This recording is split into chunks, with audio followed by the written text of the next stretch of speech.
ও আপনি, কি ব্যাপার?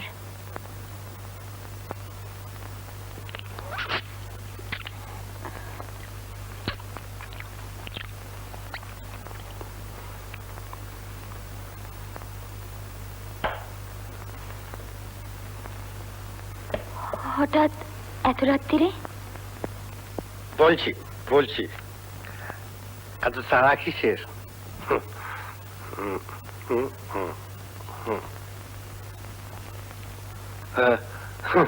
হঠাৎ একটা কথা মনে পড়ে গেল, তাই রাত্রেই চলে এলাম। আচ্ছা আচ্ছা, আমার মধ্যে কমটা কি আছে? মানে আপনি কি বলতে চাইছেন আমি বুঝতে পারছি না। বলছি ওই হিমাংশু সরকার বলছি আমি কমটা কিসের? আর ওই যে গাড়িওয়ালা বাবু যার সঙ্গে যাতা কি যাতা কথা বলছেন আপনি? আপনি আজকে যান, আমি পরে আপনার সঙ্গে দেখা করব। আচ্ছা আচ্ছা নমিতা, তোমার পেছনে যে এতগুলো টাকা আমি খরচ করলাম, সে কি দেশ সেবা করার জন্য না বঙ্গ সংস্কৃতির উন্নতির জন্য? তোমার জানতে ইচ্ছে করে না? কি বলতে চাইছেন আপনি? আমি তোমাকে ছাড়া বাঁচবো না নমিতা। দেখুন আমি কিন্তু চেঁচাবো, লোক লাগবো। কোনো লাভ হবে না। বলবো যে তুমি আমায় ডেকে এনে আশা করছি।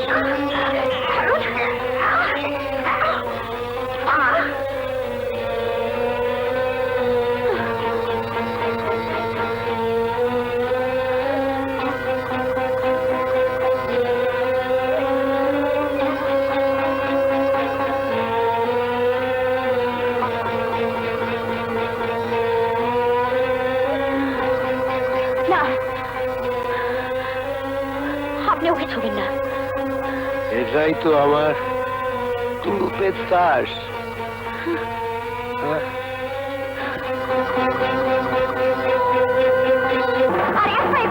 টুকরো করে ফেলছি। ওটা ফেলে দাও না।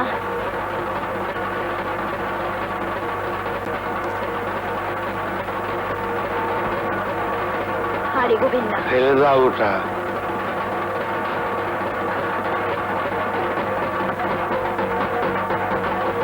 আরে গোবিন্দ বলছি, ফেলে দাও ওটা। ফেলে দাও বলছি, ফেলে দাও বলছি। না আমি বলছি আপনি আর একটাই এগোবেন না, ভালো হবে না। আপনি আর এগোবেন না, ফেলে দাও বলছি।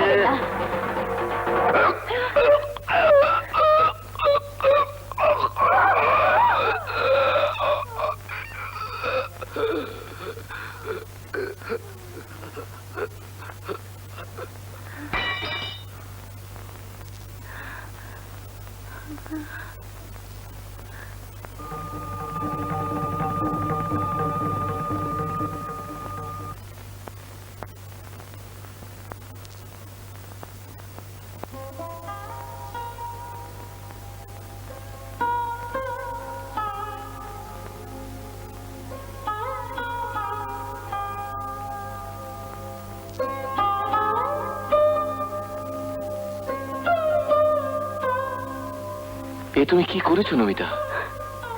আমার কোনো উপায় ছিল না। আমি তোমাকে বারবার বলেছিলাম এভাবে একা একা বাঁচা যায় না। তুমি কোনোদিন আমার কথা শোনোনি। আমায় আপনি ক্ষমা করুন। আর দেরি করবেন না, চলুন। নমিতা, আদালত তোমার সুবিচার করবেন। কিন্তু আমার কৌশিক। আমি তো আছি।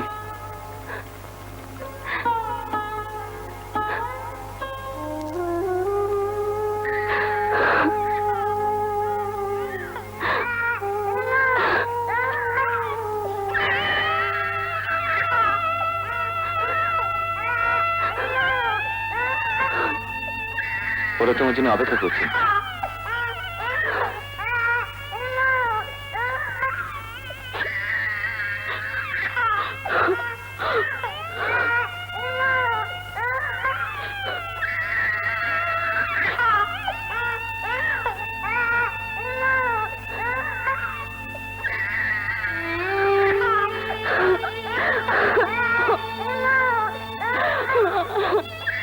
কৌশিক তো আমারও ছেলে, তুমি আমার উপর নির্ভর করতে পারো, পারো না?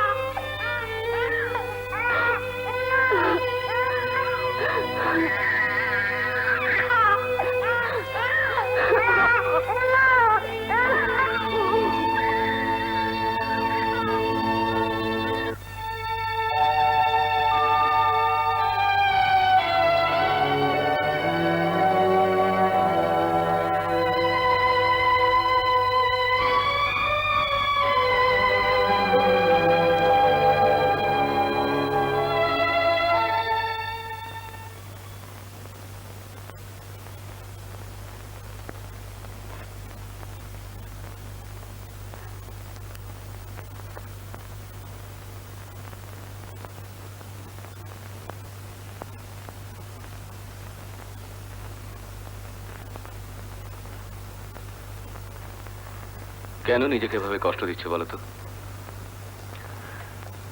সারাটা রাত ধরে তুমি কেন মন খারাপ করছো? আমি জানি না, আমার খুব ভয় করছে। একটা ঝড় যেন আমার ভেতরটা ওলট পালট করে দিয়ে যাচ্ছে। একটু শান্ত হও। এরকম করলে ভয়টা যে তোমায় পেয়েই বসবে।